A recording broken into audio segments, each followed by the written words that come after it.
This is from RisingApple.com. Headline: How the two Mets prospects acquired for David Robertson performed post-deadline. And before we get into this video, I need you to hit that subscribe button so you know what's going on with the Mets.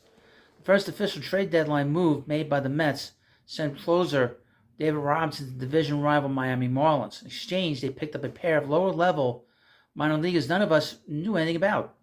There was immediate doubt about whether or not Billy Epper had any idea of what he was doing. Robinson turned out to be a mess for the Marlins. He was removed from the closer role shortly after putting on the turquoise Miami uniform. Although the Marlins managed to make the playoffs, it was in spite of having Robertson in the bullpen, and not because of it. Much has been made about some of the other prospects the Mets acquired at the trade deadline. What about this deal? How Ronald Hernandez performed on the Mets farm. The lower ranked of the two prospects was 19-year-old catcher Ronald Hernandez. He was slashing .298 in rookie ball at the time of the trade. He kept it up when he joined the Mets organization. Hernandez batted .286 for the Florida Complex League Mets. He was promoted to St. Lucie, where he'd only get 39 chances to prove his worth. In the small sample size, he hit only .172. Hernandez's ability to draw walks was one of his better attributes this past season. He actually finished with 3 more bases on balls than strikeouts. The .452 on-base percentage, combined with all 3 teams, something to keep an eye on. Plate discipline like this is tough to teach. How Marco Vargas performed on the Mets farm.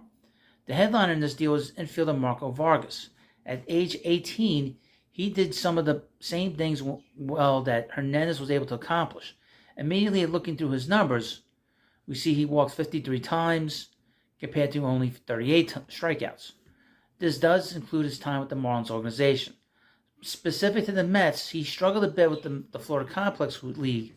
A .234, .368 on base, .298 slug slash line. However, he was a .308, .419, .308 hitter with the St. Lucie club. Vargas only got to play in 21 games in the Mets organization, but the positive signs are there.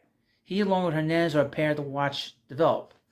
Neither has hit for much power thus far at such a young age. That and other positives are sure to show. So let me know what you think about this rather interesting video on these young prospects the Mets got from the Mets Marlins trade that they did earlier in the year, right before the trade deadline. And hit that subscribe button so you can learn about more players like these guys and everybody in between. Every minor leaguer, every major league move the Mets made in terms of the front office and everything else in between. So thank you for watching, and I'll see you later.